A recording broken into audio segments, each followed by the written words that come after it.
We get out, I guess about 3 miles out of the town of Dachau, and we start smelling the worst stink you ever smelled in all your life. It was nauseating. Now, that's, I have smelled death. Death is nauseating in the first place, but the smell of it, the stench of it. But this was even stronger than that. And we couldn't figure out what was going on. What that stink was.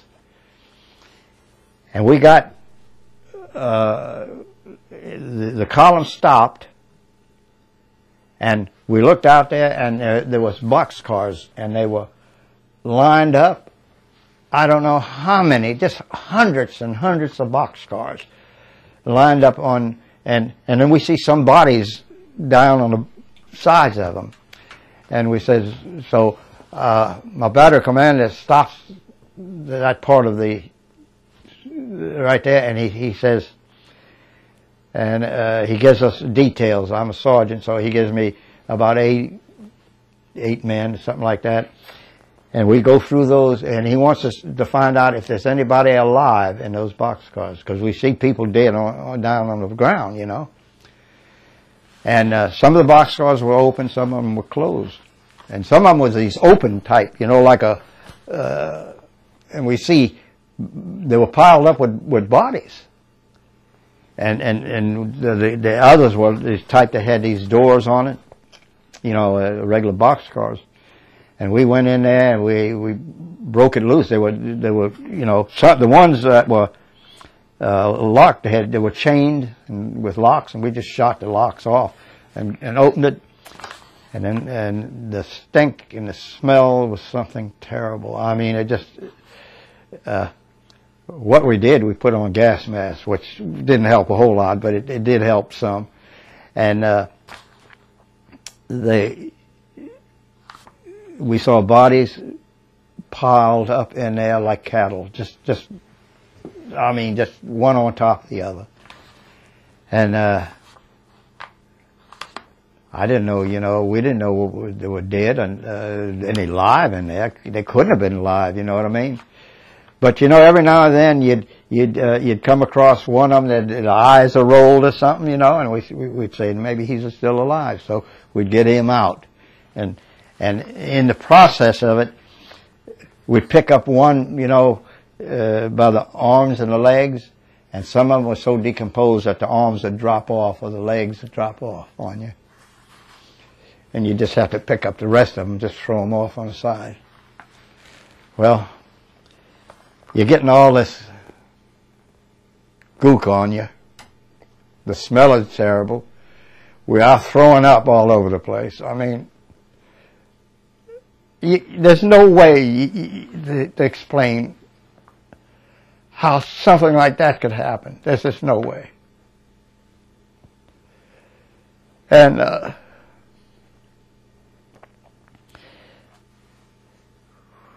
we got everybody we could out of there. I guess there's around 10 to 12 boxcars I went through. We got maybe 1, 2 that might have been alive. We don't know. And then we went. After that, we got in our vehicles and went into the camp.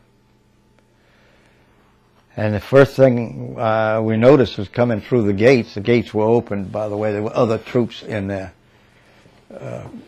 American troops or some other troops was in there. They were still sniping. You know, we could hear, he'd come right past you, you know. And we went on through the camp there. We got into the camp, and the first thing I see is a bunch of these look like German officers or German soldiers, and they were all tore apart. I mean, just eyes were gouged out, and their mouths were gouged out, and they're just. And I asked, see now, I didn't explain. I'm of Jewish descent. I don't know if you knew that, and I could speak a little Yiddish. So Yiddish is very much like German. Germans can understand Yiddish, and I can understand German. And I asked one of the inmates. Now, inmates there was some of them that were absolutely, they were sitting down and they were more dead than alive. I mean, they were nothing but skin and bones. Their cheeks were just, I mean, you couldn't tell. Some of them were just like this here, you know. We didn't know if they were sleeping or dead or what. But we did get enough of them around to take us around. And we asked them about what these, and what had happened is, they said that when the inmates had got word that the Americans were on their way, they jumped these guards and literally tore them apart by hand. Now that's what I was told.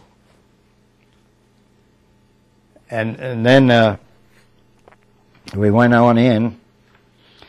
They took us to one of the barracks, and it's a one-story building, long, you know, and there was still people in there. There were inmates in there, and most of them were so weak they couldn't get out of the bed.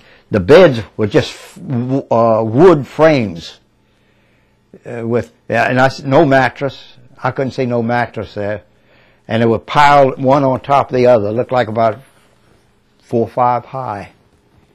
You know, one just enough room to crawl in, and they were sticking their heads out. And, you know, some of them were so weak they couldn't even move. And we went in, and I asked them. I says, you know, what are you sleeping on? And they said nothing. You know, nothing there. And we tried to feed them. They had no food or anything, and we tried to feed them. We had some of these C rations with us. You know, these cans of corned beef and stuff like that. And they couldn't eat it. Their stomachs were shrunk so bad they couldn't eat it. So we took water. We took 5-gallon cans of water off our vehicles, and we brought that water in there, and we mixed that C ration and made a soup out of it, and they couldn't hardly eat that. They told me they were boiling roots out of the ground, and they had a few turnips that they'd got someplace, and were making soup out of that, and that's all they had to eat. And we left them. There was bins in there, and they had suitcases in one bin, and another bin they had. They had one of them that I didn't know what it was, and I asked them, and what they did, they saved the hair. They shaved all the hair off of them before they sent them into the furnaces, and they had that hair into containers, big old containers there, and that's what it was. It was hair. And I found out later on they made mattresses out of that.